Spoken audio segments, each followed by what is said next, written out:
I am working as junior scientist in the AICRP on soybean scheme of Assam Agricultural University.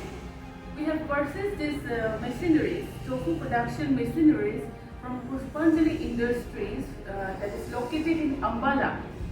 So today, with Mr.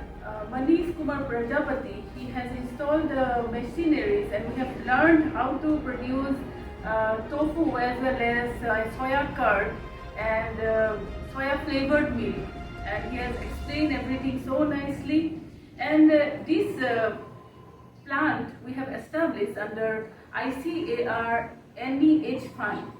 We have received the fund from Indian Institute of Soybean Research, that is in Indore, Madhya Pradesh. Thank you.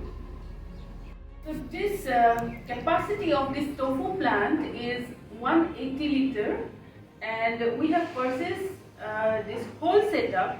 Along with this, we have purchased this sterilizer machine, which will sterilize the bottles that will be used for keeping the soya flavored milk. Along with that, we have purchased soya curd making machine. It's like incubator, and we have purchased this is the vacuum sealing machine and cup sealing machines also. So we are very happy with the product and hope to be associated with Pushpanjali for future also.